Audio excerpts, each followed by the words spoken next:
Wonder Boy is a platforming adventure series I have very little history with, and a series that has a very confusing, downright confounding history when it comes to its localizations. With the latest release of the Wonder Boy, Asha, and Monster World remake, I figured this was a prime time to jump in, and special thanks are owed to In as well for helping me with this and sending me a code for the game on PlayStation 4. Being the greenhorn that I am, however, I figured I should do a little homework. Prior to now, my only run-in with the series was Adventure Island on the NES, and the last time I looked at that was over 10 years ago. Suffice to say the least, my experience is very dated. To prepare for this review, I done a couple things. I picked up a copy of The Dragon's Trap from a friend. I figured this would be a good game to look at as an example of how these games have been getting remade as of late. Though I guess that's not really a remake, is it? For all intents and purposes, it's just been given a new coat of paint. Quite literally, as you play, you can swap at your leisure between its new hand-drawn animations and its original graphic palette. The same can also be done with the soundtrack from the options menu. In addition to playing through and beating Dragon's Trap, I checked out the original version of Monster World 4, aka Wonder Boy, Asha in Monster World, as it was officially localized just a few years ago. For various reasons, the remake of Asha in Monster World cannot swap between graphic palettes as Dragon's Trap did, so a separate playthrough from the remake was necessitated. The remake, however, does come with a copy of the original packed in if you pick up the game physically. With the Nintendo Switch, it's preloaded onto the cartridge, and for the PlayStation 4, it will be included as a download code. If you buy the game digitally, this is sadly not an inclusion. So, for the uninitiated, let's jump straight into the story and gameplay. From there, we'll move on and look at the things that this remake has changed or done differently from, say, the Dragon's Trap repaint. If you're already familiar with the original Asha and Monster World, feel free to check the time codes for the part of the video you're looking for. Now, let's get into it. Our adventure begins with our titular Asha standing at the precipice of a cliffside at the edges of her mountain town home. She listens intently to the sounds of the wind, and within hears a beckoning call, a literal call to adventure. Soon she is approached by her father, who she tells she is feeling said call to adventure, as if somebody was reaching out to her in need. He takes to her schizophrenia very well and sees his beloved daughter off. Asha's hometown here has a very nice, cozy feeling. Though you're not here for long, the sense of community and family is very well knit. From here, Asha makes her way to the game's main town, Rapadagna.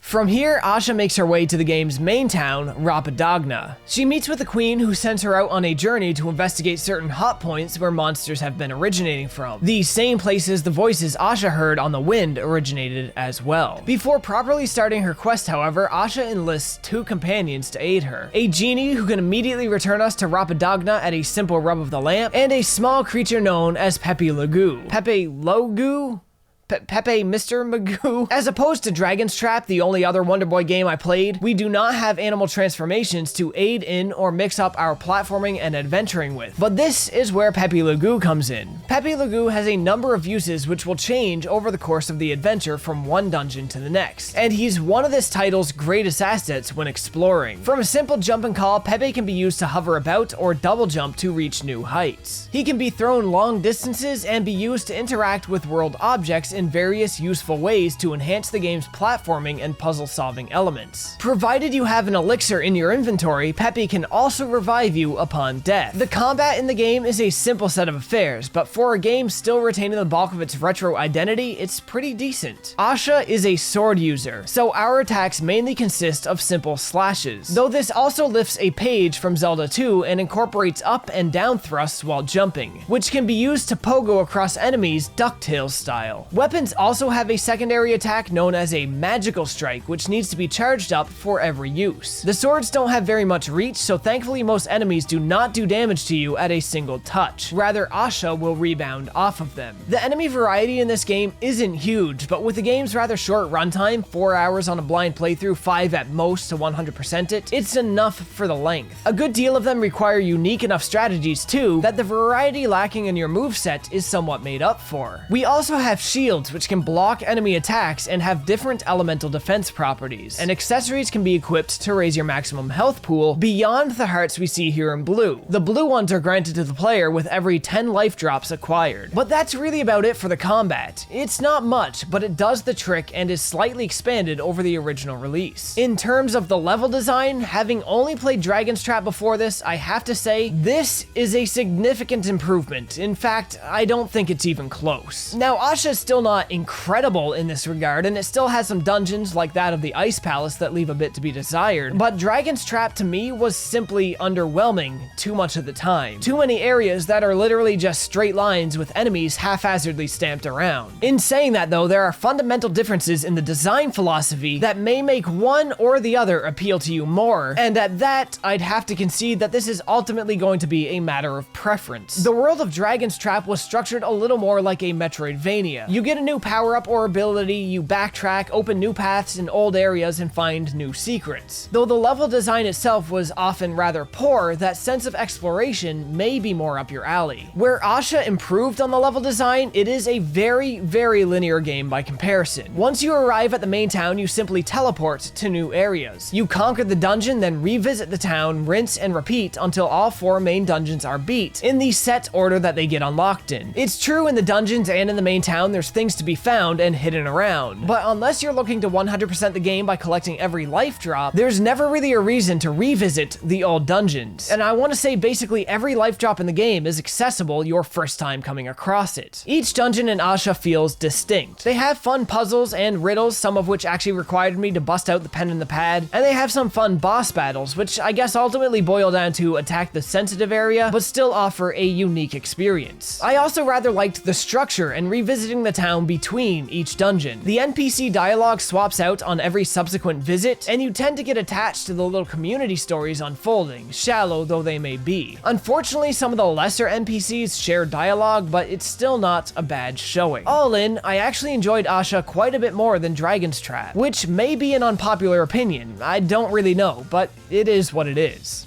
With all that said, I don't think this remake is going to be received all too well by many of the current Wonder Boy fans. So let's look at how this remake was handled different from other recent Wonder Boy games, as well as how it changed from its original release, and talk about what might make it not meet fan expectations. First off, Wonder Boy, Asha, and Monster World is a from-the-ground-up remake in an entirely new engine, and is not a one-to-one recreation of the original game with new graphics, though a cursory glance may make that a little hard to tell. Though the differences seem small on the surface, perhaps even imperceptible without putting the game side by side, enough things have been changed to make swapping between palettes a la Dragon's Trap impossible to do. We'll start at the beginning. Before the title screen appears in either game, you get this little Star Wars-inspired exposition dump. Immediately after this, a small cutscene plays showing the game's main nemesis giving orders to his underlings to essentially release monsters throughout the world and spread chaos. At least you get that cutscene here in the original. In the remake, that cutscene is moved to the very start of a new game. Entering the houses early on in Asha's village, we see more differences. More rooms are readily accessible. There's more NPCs to talk to. Ascending and descending into the homes has been streamlined, as has the rope climbing speed from the original. Though the dialogue is all the same for the NPCs that were originally here, the remake is somewhat embarrassingly translated worse. Though the original game was never known for being difficult, this remake makes things considerably easier in a number of ways as well. Firstly, Asha now supports a save anywhere feature and has up your save slots from 2 to, I think it was 14?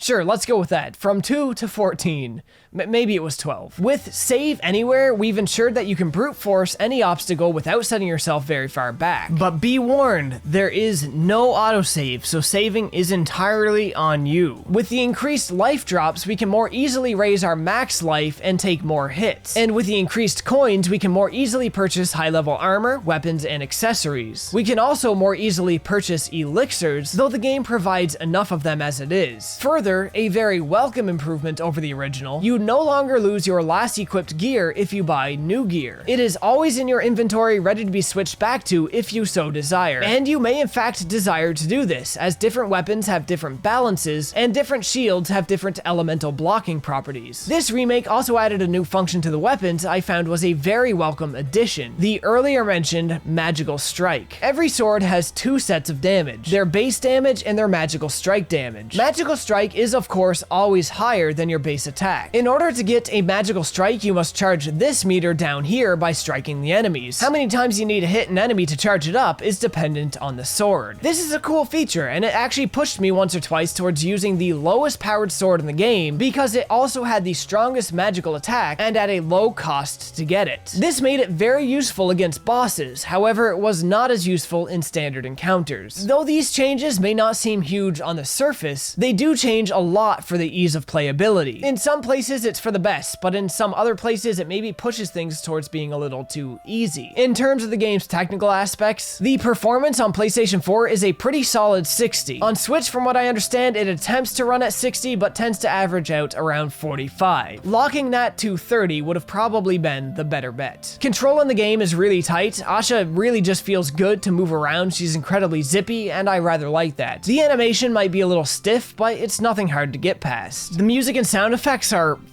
fine, but not exactly noteworthy. If you don't like the sound of the reorchestrated versions they have for this remake, you can get the retro versions by inputting a cheat code on the main menu. But let's look at the most controversial aspect of this remake: the graphics. A lot of people were really hoping for more of the hand-drawn art we've seen in Dragon's Trap and the other recent Wonder Boy games, and they were really disappointed to see this game shift to toon-shaded 3D. And I understand that, but in being completely honest, I still like the way this game looks. It strikes me as a sort of Shantae meets Trials of Mana. Neither point of reference I would say look terribly bad. The characters look nice and cute, a lot of the original animations are retained, and the overall feel of the environments carried over rather well too. There are some areas that look a little cheaper than others, maybe a little more visually boring, but for the most part, I think it all works. In saying that I like the way it looks, however, I also can't say that I prefer it. I too would have preferred the hand-drawn look of the other games, and I still prefer the look of the original over the remake. But those things don't make this game bad, maybe just a little lesser in this department. The only other disappointment I really had coming from Dragon's Trap was the lack of extras, by which I mean I didn't see any at all. After I beat Dragon's Trap, I loved looking through the art and the musical performances in the extras menu. There's nothing like that here, not that I could tell. So I guess then, in closing, who is this game really for? Well,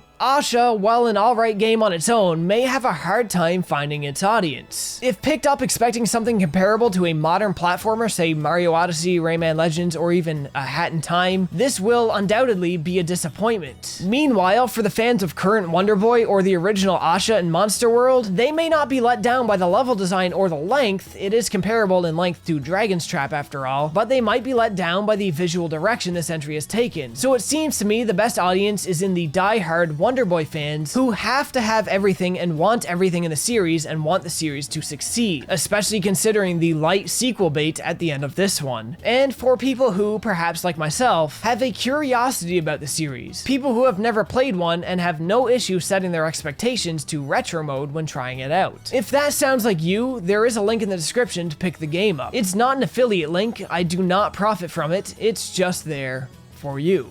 And that's all I'm gonna say on Asha in Monster World, and I guess also Dragon's Trap. This review was kind of a 2-for-1, I guess. Anyway, thanks again to InIn for sending me a review code for this game. For you viewers at home, or on the bus, or on a toilet in a public washroom, I don't know where you guys are at. If you guys liked the video or found it useful at all, you know the deal. Like, comment, subscribe, and share the video if you can. Links to all of my socials and my Patreon support page are in the description below, and as always, folks, thanks for watching. Really got not carry so many masks around.